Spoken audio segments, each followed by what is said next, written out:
आइए आज सुनते हैं शुक्र प्रदोष व्रत की कथा। तो बोलिए प्रेम से भगवान भोलेनाथ की जय, माता पार्वती की जय। बहुत समय पहले की बात है कि प्राचीन काल में एक नगर में 3 मित्र रहते थे। एक राजकुमार, दूसरा ब्राह्मण कुमार और तीसरा धनिक पुत्र। राजकुमार व ब्राह्मण कुमार का विवाह हो चुका था। धनिक पुत्र का भी विवाह हो गया था, किंतु गौना शेष था। एक दिन तीनों मित्र स्त्रियों की चर्चा कर रहे थे। ब्राह्मण कुमार ने स्त्रियों की प्रशंसा करते हुए कहा कि नारीहीन घर भूतों का डेरा होता है। धनिक पुत्र ने यह सुना तो तुरंत ही अपनी पत्नी को लाने का निश्चय कर लिया। माता पिता ने उसे समझाया कि अभी शुक्र देवता डूबे हुए हैं, ऐसे में बहू और बेटियों को उनके घर से विदा करवा लाना यह शुभ नहीं होता। किंतु धनिक पुत्र नहीं माना और ससुराल जा पहुंचा। ससुराल में वहां भी उसे रोकने का प्रयास किया गया।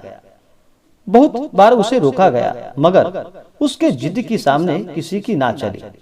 अंत में लड़की के माता पिता को विवश होकर अपनी कन्या की विदाई करनी पड़ी। ससुराल से विदा होकर पति पत्नी नगर से बाहर निकले ही थे कि उनकी अचानक बैलगाड़ी के पहिए टूट गए और अलग हो गए। एक बैल की टांग भी टूट गई। दोनों को काफी चोट आई और फिर वे दोनों आगे बढ़ते रहे। कुछ दूर जाने पर उनकी भेंट डाकुओं से हुई। डाकू धन धान्य लूट कर ले गए। दोनों रोते और पीटते हुए घर पहुंचे। वहां धनिक पुत्र को घर जाकर सर्प ने डस लिया। उसके पिता ने वैद्य को बुलवाया। वैद्य ने निरीक्षण के बाद घोषणा की कि धनिक पुत्र 3 दिन में मर जाएगा। जब ब्राह्मण कुमार को यह समाचार प्राप्त हुआ तो वह तुरंत आया। उसने माता पिता को शुक्र प्रदोष व्रत करने का परामर्श दिया और कहा कि इसे पत्नी सहित वापस ससुराल भेज दें।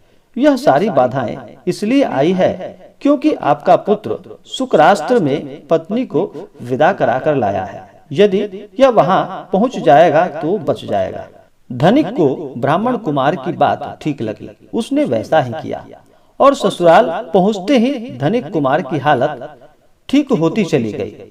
शुक्र प्रदोष के महात्म से सभी घोर कष्ट जो आया था वह टल गया। भगवान शिव की कृपा से उस धनिक पुत्र की जान बच गई और सभी प्रकार के सुख और समृद्धि की प्राप्ति हुई। हे भगवान भोलेनाथ, जिस प्रकार से आपने उस धनिक पुत्र का कष्ट दूर किया, इसी प्रकार से हे भगवान महादेव, हे भगवान भोलेनाथ, जो भी भक्त आपका प्रदोष का व्रत करे या प्रदोष व्रत का कथा श्रवण करे, हे भगवान भोलेनाथ, आप उनके और उनके समस्त आप उसे और उसके समस्त परिवार को सदा खुशहाल रखना, उन्हें सदा सभी प्रकार के सुख और समृद्धि को प्रदान करना और सभी कष्टों से उन्हें दूर रखना। तो बोलिए प्रेम से भगवान भोलेनाथ की जय, माता पार्वती की जय।